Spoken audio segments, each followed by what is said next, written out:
Hey there. If you don't know, I'm Jess Gordon.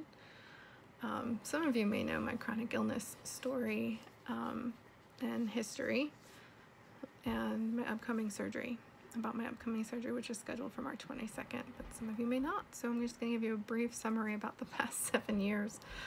In 2014, I became sick with shingles, and by late 2014, I knew that something was not quite right, similar to what's happening for people on COVID right now.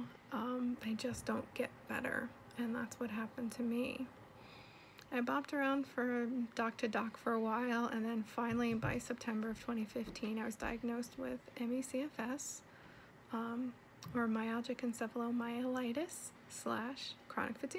/ chronic fatigue syndrome. It wasn't long before the subsequent alphabet soup diagnoses came about, like POTS and MCAS and hypermobile EDS or hypermobile spectrum disorder. There's a little bit of two doctors think two different things, so blah blah blah. For my POTS, I've been on saline for 3 years now, so I do 6 hours a day of saline infusions, and I have a Groshong, it's called. It's a tunneled catheter on my chest. I'm wheelchair dependent for anything more than a few steps, and I get fatigued very, very easily. In 2017, there was a documentary called Unrest that came out about ME/CFS, and the maker of that film, Jem Brea, had a few subsequent surgeries after the fact, which led to her healing from a few of her diagnoses. Not all of them, but a few of them, including ME/CFS. She no longer fits the criteria for that.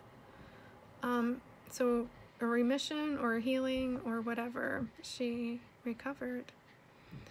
It took me about 2 years to make it to a qualified neurosurgeon after hearing about Jen's story and thinking, well, I have a lot of neck problems. Maybe something similar is going on with me too.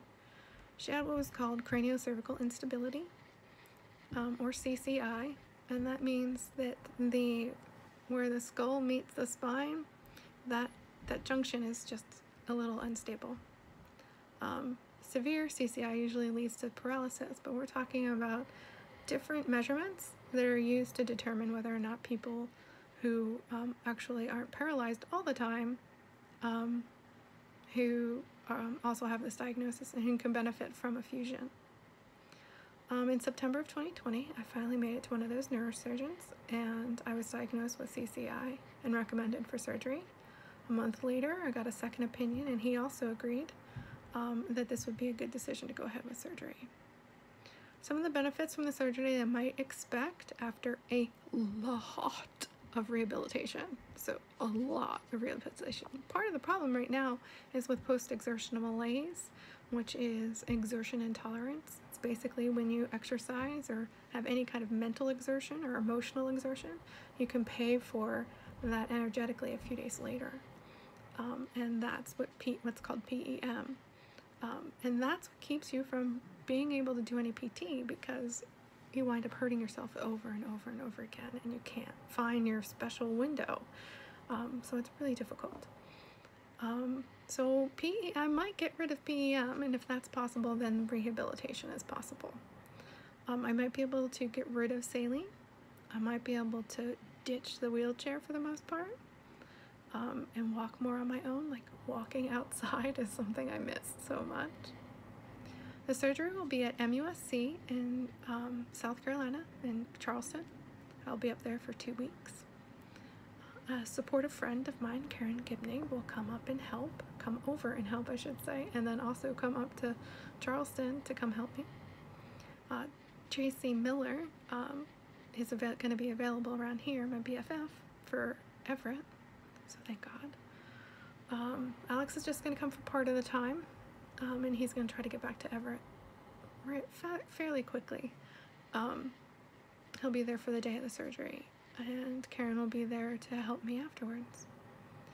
We aren't sure, we haven't heard yet what my portion will be for the surgery, but we also have to pay for traveling expenses, the Airbnb. I need button-down shirts, since I won't be able to pull anything over my head for a while. Any help that anyone can provide is absolutely huge. So there'll be a way for you to do cash donations, or to purchase items off my wish list, or to go purchase gift cards for food. So any little bit that you feel like you can contribute is really, really helpful. So wanted to say thanks. This is a big deal for us. The hope is a little difficult to manage because it's hard to not get my hopes soaring, but at the same time I'm hopeful that there will be some positive changes.